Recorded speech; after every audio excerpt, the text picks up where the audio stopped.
Hey, it's IdkWhatsRc, and this is the third and final part of my collecting money making guide sponsored by SM Dicing. Those are the methods from my first and second money making guides. You can click the annotations on the screen if you want to watch them.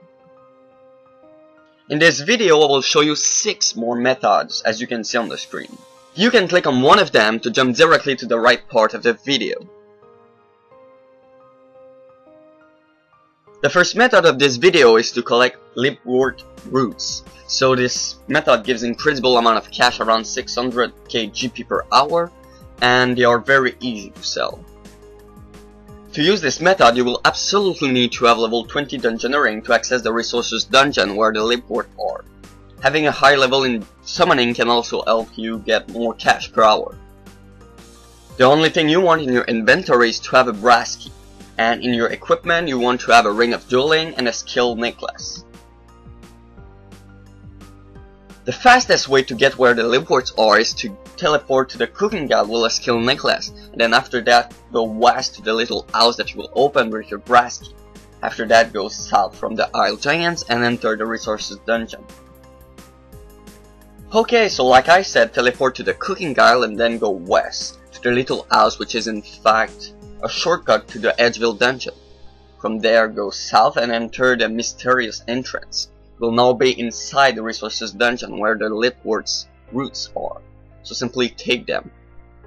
There are 4 main spots where they spawn, so you can simply click on it and that's pretty much it.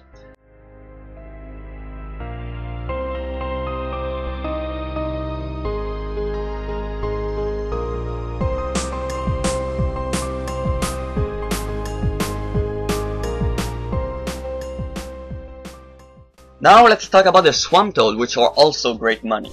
Unfortunately, they do not give any experience and they are quite click intensive. The only requirement for this method is to have done the quest Drain Tree to unlock the spirit tree inside the gnome's stronghold. In order to use this method, the only thing you will need is to have a ring of dueling and a beast of burden if you can use them.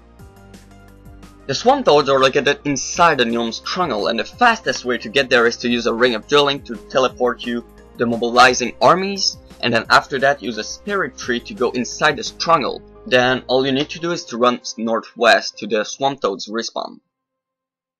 Okay, so from the mobilizing army bank you go to the spirit tree nearby and you teleport to the tree gnome's stronghold. Once you're there, run northwest to reach the swamp where the swamp toads are.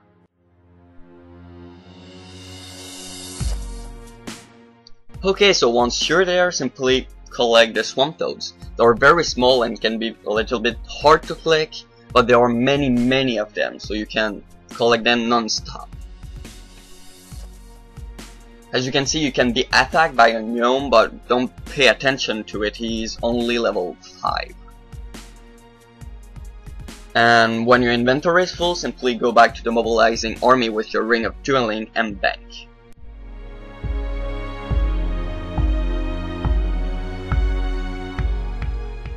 The next method of this video is to collect plant pot.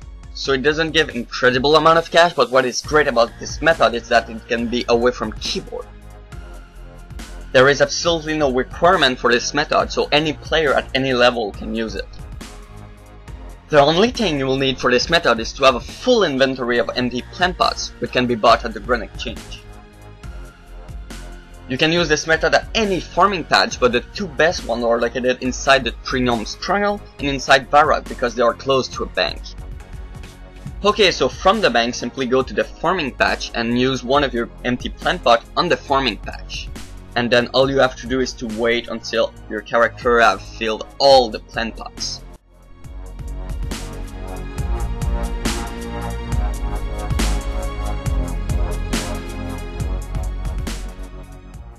Okay, so when your inventory is full, simply go back to the bank and repeat.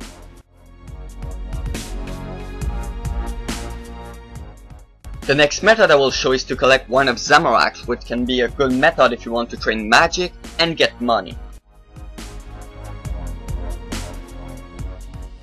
The minimal requirement to use this method is to have level 33 in magic. Having done the quest, another slice of ham can also help you increase the amount of cash you can make per hour. Okay, so first of all, you will need to teleport to Falador Teletab, or if you have done the quest Another Slice of Ham, you can use a Goblin Village Sphere, which can be bought in the Dorjeskan city, with a Ring of Dueling. After that, you will need to have a lot of Law Runes and a Hair Staff in order to cast the Telekinesis spell to collect the Wine of Zamorak. Finally, I highly recommend to have Fletching or High Health supplies, because you will have to wait a lot of time. As you can see, using a Goblin Village teleport is way faster than running from Falador. Okay, so first of all, go to the Goblin Village with your Goblin Village Sphere, or if you don't have one, teleport to Falador and run northwest. So, simply north run west, like I just said, and enter the little monastery.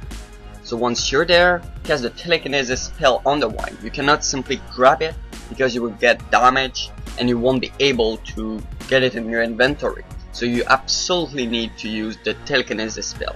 After that, you can simply fletch while you're waiting for the Wine of Zamorak to respawn. So as you can see, it's very useful to have either fletching supplies or IALC supplies.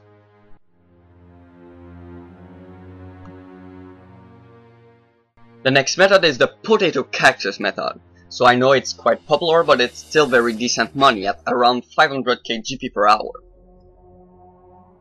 Okay, so there is no requirement for this method, but I recommend to have done the quest Fairy Tales Part 2 to access the Fairy Rings. Also, if you have a Slayer Ring, use it. Okay, so in your inventory you want to have a Super Poison Potion because the Culprit can poison you. If it's your first time inside the Culprit Hive, you will need to bring a rope to enter the cave. Also recommend to bring fletching and allied supplies because you will have to wait a lot of time, like the Wine of Zamorak method. In your equipment, you want to have a Slayer Ring and an Amulet of Glory. The fastest way to get where the Potato Cactus are is to use a Slayer Ring and go to the Relic of Slayer dungeon, and then simply go to the Fairy Ring nearby and enter the code BIQ. For players who don't have done the quest Fairy Tales Part 2, simply use the Amulet of Glory to Alcarid. Okay, so first of all, use your Slayer Ring to go to the Relica Slayer Cave and enter the Fairy Ring nearby. Now enter the code BIQ and you will be teleported right next to the Culprit Hive. As you can see, there is already a rope there because it's not my first time in there. But if it's your first time, then you will need to bring a rope. Now go to the spot where the Potato Cactus are, right there.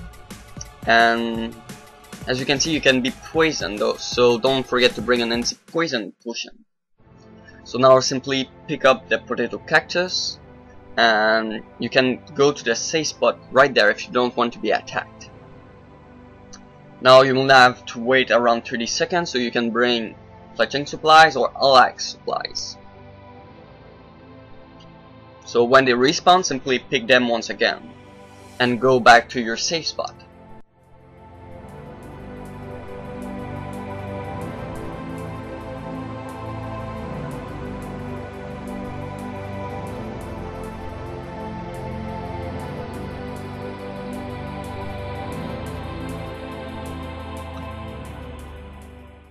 The last method of this video is to collect Ranarr Irit. You do not get any experience while using this method, but you could train combat while waiting for the response.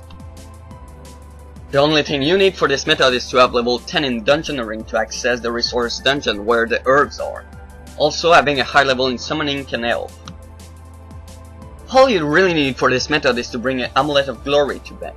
Well, I really recommend to bring either fletching supplies or high alchemy supplies, because you will have to wait a lot. You can also bring combat gear if you want. Okay, so the fastest way to get where the Ranarr and Irits are is to teleport to Edgeville with an Amulet of Glory and then run south to the dungeon entrance. Once you're inside the dungeon, run northeast to the mysterious entrance. Take in mind that you will have to enter the wilderness for a few seconds if you want to reach the resources dungeon, but seriously, it's very safe because there is nearly no peak here and you will be only in the wilderness for a few seconds. Inside the resources dungeon, you cannot be peeking. Like I just said, run south from the Edgeville Bank and enter the Edgeville dungeon. Once you're inside, go northeast.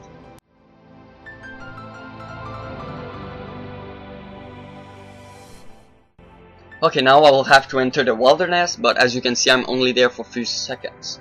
So the chance of being PK'd is very low. And once you're inside the resource dungeon, you cannot be PK'd anymore. So simply take the Ranarr in the west part of the cave and then go to the east part of the cave to get the Irit herb. And then simply go back to the Ranarr spot and simply fletch or cast Alchemy, or you can also kill the chaotic grids. It takes around 1 minute for the herbs to respawn in a full world.